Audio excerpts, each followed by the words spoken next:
9.9. Thought it was a spun flap. Replacement flap. Doing okay. These are the disc bolt, which seared off. I don't think that had anything to do with it.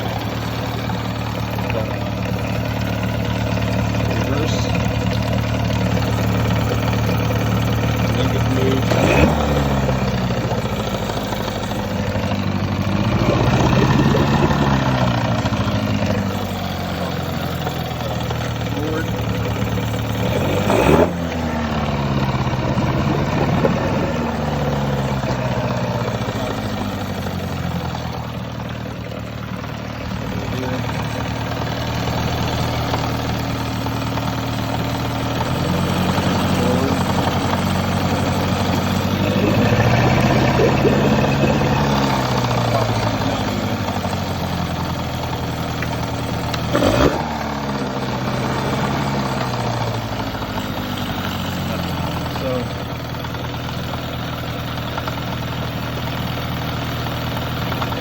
Need to know what to do next.